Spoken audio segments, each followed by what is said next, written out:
కూటమి ప్రభుత్వం పోలీసుల తీరుపై మాజీ ఎమ్మెల్యే చెవిరెడ్డి భాస్కర్ రెడ్డి ఆగ్రహం వ్యక్తం చేశారు. ఈ ప్రభుత్వం రాజకీయ కక్ష సాధింపు చర్యలకు పాల్పడుతోందని మండిపడ్డారు.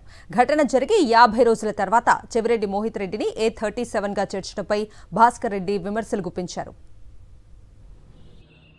ఆ గొడవ జరిగిన రోజు మధ్యాహ్నం 3 గంటలకి ఆ గొడవ జరిగితే మధ్యాహ్నం 2 గంటల నుంచి రాత్రి 9 గంటల వరకు మోహిత్ జిల్లా ఫస్ట్ క్లాస్ మేజిస్ట్రేట్ కలెక్టర్ గారి దగ్గర జాయింట్ కలెక్టర్ సమక్షంలో ఈవీఎం స్క్రూటినీ దగ్గర ఉన్నాడు. 7 అవర్స్ ఉన్నాడు. వాళ్ళ కళ్ళ ముందర ఉన్నాడు. సీసీ ఫుటేజ్ రికార్డ్ అయింది. మోహిత్ ఫోన్ కూడా లేదు. ఏమీ లేదు కాబట్టి 45 రోజులు గ్రౌండ్ వచ్చినా కూడా పెట్టలేకపోయారు. ఎట్టకాలంగా మోహిత్ రెడ్డిని అరెస్ట్ చేస్తే కాన్ఫరెన్స్ లో ఒక భయాన్ని తీసుకురావచ్చు, క్యాడర్లో ఒక భయాన్ని తీసుకురావచ్చు, ఏదో ఒక రకంగా పెట్టాలని చెప్పి సాక్ష్యం లేదు, స్పాట్ లో లేడు, ఎక్కడ ఏమీ తెలియదు. 25 సంవత్సరాల పిల్లడు. కానీ ఏదో ఒక రకంగా మెమో వేశారు. ఎఫ్ఐఆర్ కూడా పేసి పెట్టారు. మెమో వేశారు. మెమో వేసి దానికి లుకౌట్ నోటీస్ ఇచ్చారు. ఎవరైనా A37 37 వ్యక్తిగా పెట్టారు. సరే, నిన్న మోహిత్ లండన్లో చదువుకున్నాడు.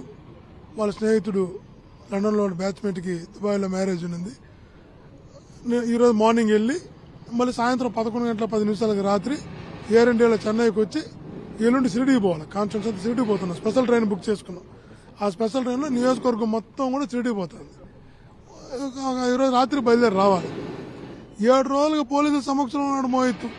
ఇంటి దగ్గర ఉన్నాడు. వాళ్ళ కళ్ళ ముందర ఉన్నాడు. అరెస్ట్ చేయొచ్చు. ఒక సెన్సేషన్ చేయాలా, పట్టుకొచ్చామని చెప్పాలా. విదేశాల్లో చదువుకుని వీధి పోరాటాలు తీసుకొచ్చారు. నేను కాదు పోరాటాలు చేసింది.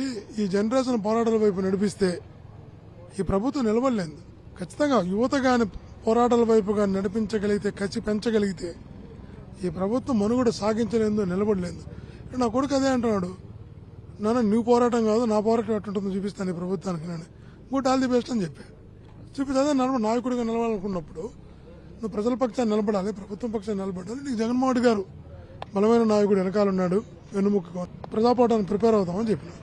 ఒకటి ధైర్యంగా చెప్తున్నా, మీకు ధైర్యం ఉంటే, మీకు దమ్ము ఉంటే పోలీసుల్ని మోహిత్ని తీసుకెళ్లి మేజిస్ట్రేట్ ముందు నిలబెట్టండి.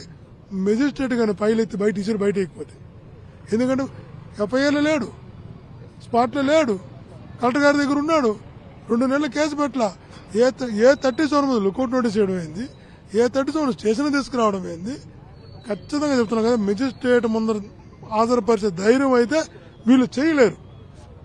చేస్తే మేజిస్ట్రేట్ గారు ఖచ్చితంగా ఫైల్ ఎత్తి ముందు పడేస్తాడు. ఎత్తి నా కేసులో ఏమీ లేదు. ఆ కేసులో ఒక సెన్సేషన్ కోసం చేశారు. అందుకే తీసుకెళ్లి స్టేషన్లో పెట్టారు. తీసుకెళ్తారా, తీసుకెళ్లి జడ్జి గారికి ఏం చెప్తారా, ఇలా చిత్తశుద్ధి నిరూపించుకోమను. జడ్జి గారి దగ్గర మోహిత్ని ప్రవేశపెట్టి ఇలా చిత్తశుద్ధి నిరూపించుకోవాలా, పెట్టాలా. జడ్జి ముందర పెడితేనే సార్ చూస్తారు, జడ్జి గారు చూస్తారు.